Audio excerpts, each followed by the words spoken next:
अब देखिए, बिल्कुल ठीक है। देखिए, मैं एक बात तो कहूंगा, छवि कांग्रेस की खराब हुई इन गद्दारों की वजह से। हम सकते वो गद्दार थे और उनकी पहचान तो पार्टी ने बता दी कि 5 कौन गद्दार थे। अब ये तो जनता को तय करना है कि आपने उन हलकों की जनता ने तय करना कि आपने किन गद्दारों को चुन के भेजा था। कांग्रेस पार्टी ने का काम किया है। मैं आज उनको चुनौती देता हूं, पांचों के पांचों को इस्तीफा दो, क्योंकि आप बीजेपी के खिलाफ वोट लेके बने हो। और अगर आपको ये वहम है ना कि ये पैसा जो इनको 20-20, 25-25 करोड़ रुपए भर के दिया जा रहा है, चुनाव अधिकारी जो थे वो बीजेपी के एजेंट के रूप में काम कर रहे थे। और मैं तो वैसे ही बीजेपी के सारा दिन मुखर होके बोलता हूं। मैं तो जन्मजात विरोधी हूं बीजेपी की नीतियों का। अब देखिए, बिल्कुल ठीक है। देखिए, मैं एक बात तो कहूंगा, छवि कांग्रेस की खराब हुई इन गद्दारों की वजह से। हमारी भी छवि खराब हुई है। लेकिन जो लोग मुद्दे उठाते हैं, अब मैंने नालंद के जो जितने मुद्दे मेरे पास आए, बजट चुनाव को लेकर, बजट सत्र को लेकर के, चाहे मुझे हरियाणा से बाहर के भी किन युवाओं ने बहुत सारे मुद्दे दिए, जो कर्मचारी थे उनके मुद्दे भी थे। नालंद के हर मुद्दे को मैंने विधानसभा में उठाने का काम किया। हर मुद्दे को, जो मुद्दा मुझे लगता था कि ये जरूरत है, चाहे स्टेडियम की बात हो, चाहे मुआवजे की बात हो, चाहे भाई खेलों की बात हो, चाहे सड़कों की बात हो, चाहे शिक्षा की बात हो, हर मुद्दा मैंने उठाया है। और लोगों, आजकल सोशल मीडिया का युग है, लोगों ने मुझे बोलते भी सुना है। लेकिन कुछ लोगों की वजह से आप सबको दोष नहीं दे सकते। वो गद्दार थे और उनकी पहचान तो पार्टी ने बता दी कि 5 कौन गद्दार थे। अब उनकी जनता ने तय करना है। और जनता को यह भी देखना चाहिए कि जब आपकी गाड़ी कमाई से लोग विधायक खरीदने का काम करते हैं, किसी के पास 25 करोड़ का ऑफर था, किसी के पास 30 करोड़ का ऑफर था, किसी के पास 50 करोड़ का ऑफर था। और तो और आपको हैरानी बताऊं, हमारे 2 विधायकों को तो यह भी धमकी दी गई है कि 3.5 साल बच रहे हैं, जेल में तो नहीं निकलने देंगे अगर वोट ना दिया तो। लेकिन वो बहादुर लोग थे, वो रुके रहे। हमारे विधायक है मामन खान, हमारे विधायक है गोकुल सेतिया सिरसा से। इनको तो यह भी धमकी दी गई है बीजेपी की तरफ से कि 3.5 साल बच रहे हैं तो हमने रगड़ांगे, जेल में तो नहीं निकलने देंगे। लेकिन वो बहादुर लोग नहीं बिके। ये 5 लोग सिक्के की खड़क में बिक गए। अब ये तो जनता को तय करना है कि आपने उन हलकों की जनता ने तय करना कि आपने किन गद्दारों को चुन के भेजा था। कांग्रेस पार्टी बात मानता हूं, लोकतंत्र में और लोकतांत्रिक प्रणाली में, संविधान में और संवैधानिक चुने हुए प्रतिनिधियों में खरीदने वाला भी उतना ही कसूरवार है जितना बिकने वाला है। ना खरीदने वाले के लिए इस लोकतंत्र में कोई जगह है और ना बिकने वाले के लिए कोई जगह है। जिन 5 गद्दारों ने पार्टी के साथ और हमारे साथ तो गद्दारी की, उन लोगों ने अपनी जनता के प्रति भी गद्दारी की, जिन लोगों को उन्होंने चुन के भेजा था। आज पार्टी ने 4-5 नाम सार्वजनिक कर दिए। 4 नाम कल किए थे, आज एक 5वां नाम भी सार्वजनिक कर दिया है। हालांकि सोशल मीडिया पे चर्चाएं थी, पहले ही पता था कि इन 5 लोगों ने वोट क्रॉस करने का काम किया है। तो पार्टी ने उनका नाम सार्वजनिक कर दिया है। मैं तो एक ही बात कहूंगा, आज उस हल्के की जनता को तय करना है कि जो गद्दार आपको बेच आए चंद सिक्कों की खनक में, उन लोगों के साथ आपने क्या करना है। और मैं तो खुली चुनौती देता हूं, जैसे मैंने पार्टी को कहा था कि इन 5 गद्दारों के नाम सार्वजनिक करो। इनको जनता को पता लगना चाहिए कि जनता के कौन से किस प्रतिनिधि ने गद्दारी उनके साथ करने का काम किया है। मैं आज उनको चुनौती देता हूं, पांचों के पांचों को इस्तीफा दो, क्योंकि आप बीजेपी के खिलाफ वोट लेके बने हो और आप उस सदन में जाकर के आपने बीजेपी को वोट देने का काम किया है। आज अपने पद से इस्तीफा दो, दोबारा मैदान में आओ, आपको एहसास हो जाएगा कि आप कितने बड़े बहम में थे। क्योंकि केवल वो बिके नहीं, दोस्त खरीदने वालों का भी है। आप आज मेरे कुछ साथी और मीडिया के भी साथियों को मैं कहना चाहता हूं, अगर आपको ये बहम है ना कि ये पैसा जो इनको 20-20, 25-25 करोड़ रुपए भर के दिया जा रहा है, विपक्ष की दूसरे स्टेटों में सरकारें गिराई जा रही हैं, चुनाव के समय जो पैसा पानी की तरह बहाया जा रहा है, वो किसी नेता के घर से नहीं आता। वो आपके खून पसीने की गाड़ी कमाई है, वो इस जनता की गाड़ी कमाई है। और इस जनता की गाड़ी कमाई से ये सरकार विपक्ष के विधायकों को, विपक्ष के सांसदों को, विपक्ष की सरकारों को खरीदने का काम करती है। जी ने बयान दिया था, सतीश नांदल जी ने बयान दिया कि मैं कोर्ट जाऊंगा। कांग्रेस तो पहले ही कोर्ट जा रही है और हमें तो खुशी है कि कोई कोर्ट जाए। हम तो चाहते हैं जो उस रूम की वीडियोग्राफी है, जो वोटिंग रूम की वीडियोग्राफी है, वो सार्वजनिक किया जाए। हरियाणा के साथ साथ देश की जनता को पता चलेगा कि किस तरीके से बीजेपी वोट चोरी करने का काम करती है। और कोर्ट जाओ आप। आपको राज्यसभा का एक नियम बता देता हूं, अगर मैं राज्यसभा में वोट डालने जा रहा हूं तो पहला नाम करमवीर बोध जी का था, मुझे उसके आगे निशान लगाना है। दूसरा नाम संजय भाटिया का होगा शायद, मैंने दूसरे तीसरे देखे भी नहीं कौन ऊपर नीचे था। तीसरे नाम कोई सतीश नांदल का, कहाँ था ऊपर नीचे मुझे इनका तो नहीं पता, लेकिन पहला करमबीर बोध जी का था। अब अगर अगर मैंने निशान करमबीर बोध जी को लगाया और मेरी पार्टी में जो एजेंट बैठे थे वहां चौधरी भूपेंद्र सिंह हुड्डा जी बैठे थे, बीके हरिप्रसाद जी बैठे थे, मैंने अपना वोट उनको ऐसे दिखाया है। अगर आप वोट नहीं दिखाओगे अपने एजेंट को तो आपका वोट कैंसिल हो जाएगा।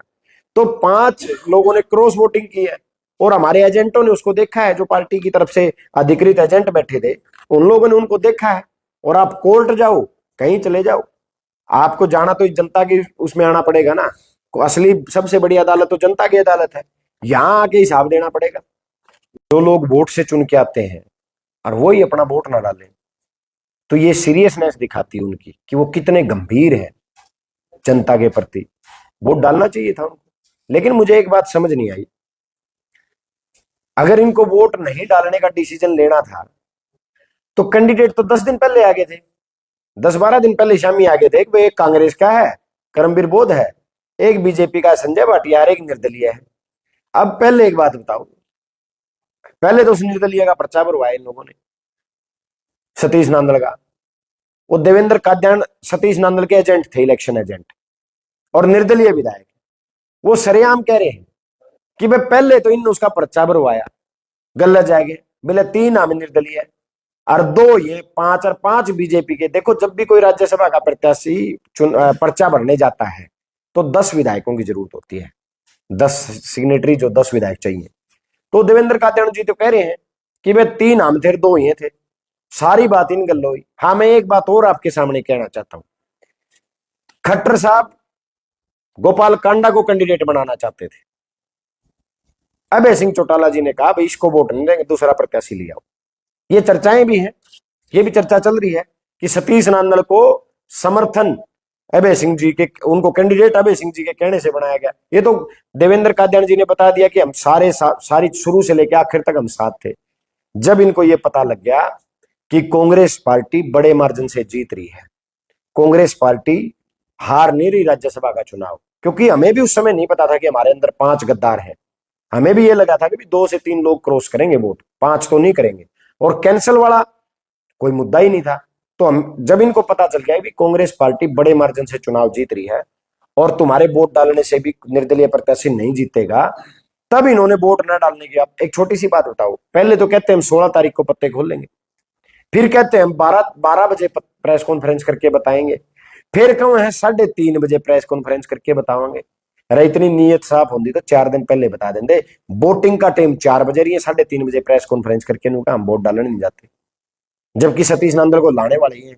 जब इनके सीनियर 1-2 नेता है, रामपाल माजरा जैसे नेता, जब उन्होंने कहा कि अगर वोट डालने चले गए तो हम पार्टी छोड़ देंगे, उन 2-3 सीनियर लोगों ने दबाव बनाया, तब जाके इन्होंने फैसला लिया। नहीं तो अभय सिंह जी और सारे जो 1-2 नेता और घूमते हैं, वो तो सारे पार्टी ये तो चाहते थे कि सतीश नांदल को वोट दें। और बहुत सारी चर्चाएं हैं कि इनकी कोई डील, ये वोट के लिए मना ही नहीं गई, इनकी डील फेल हुई है।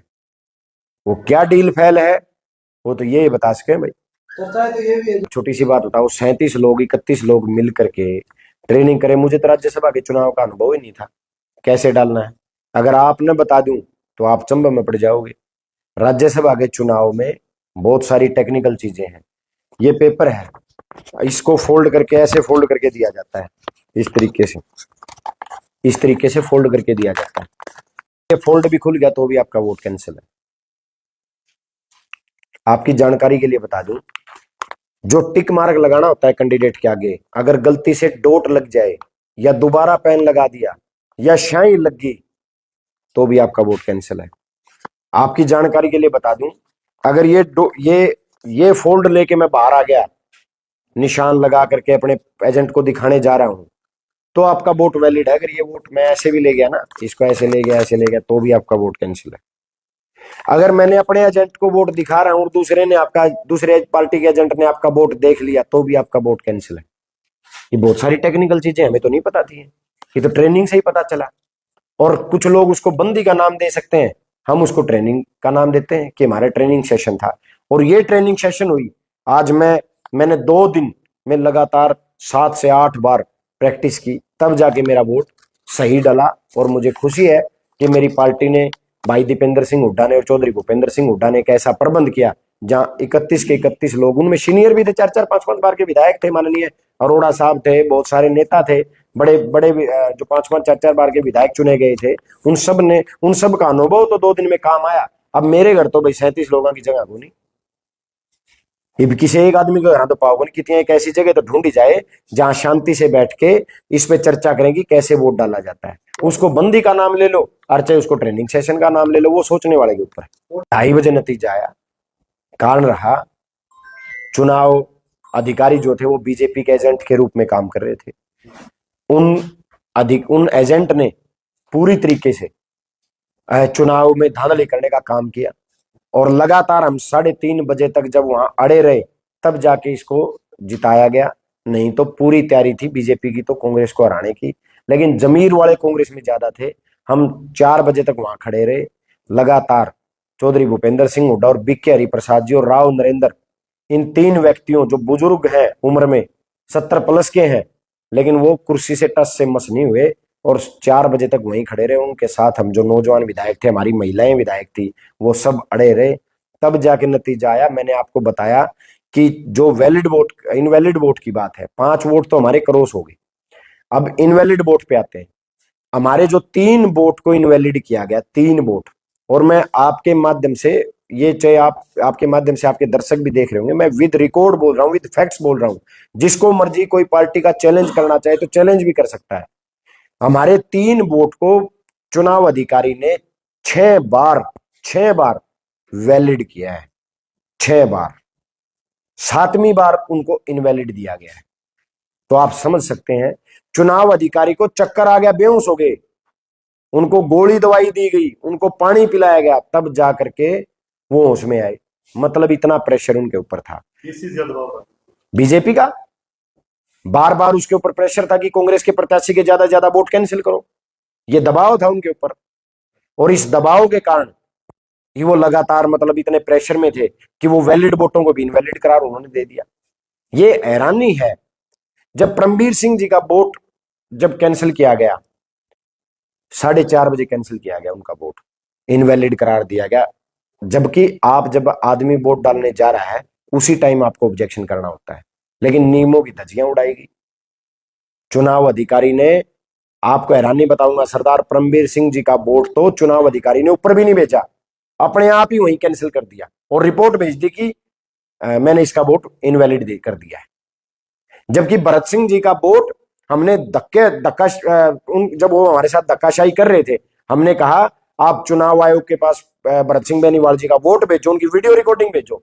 उन्होंने वोट, जो अपील थी बीजेपी की वो भेजी, भरत सिंह बेनीवाल जी की वीडियो भेजी, वो वोट वहां से वैलिड होके आ गया। और परमबीर सिंह जी का वोट उन्होंने नहीं भेजा, क्योंकि पहले ही साजिश थी, पहले ही तय किया जा चुका था कि इस तरीके से कांग्रेस के वोट को इनवैलिड करार देना है। क्या नारायण के विधायक के पास भी कोई पैसों का बैंक या फिर धमकी ऐसे प्रयास किए? नहीं, मेरे पास तो किसी का फोन नहीं है, क्योंकि पता है उनको, जो लोग सारा दिन बीजेपी के खिलाफ मुखर होके बोलते हैं, वैसे खरीदने वाले बिकाऊ को पहचान जाते हैं। और मैं तो वैसे ही बीजेपी के सारा दिन मुखर होके बोलता हूं। मैं तो जन्मजात विरोधी हूं बीजेपी की नीतियों का। तो मेरे पास तो सवाल ही पैदा नहीं किसी के खरीदार के आने का। और वैसे ये मुकार आएगा इन खरीदनिया ने, तो ये ओढ़े जाएंगे जड़ा बिकनी पाऊंगे, जड़ा थोड़ी बहुत संभावना पाओगे, मारे तो नहीं आऊंगे।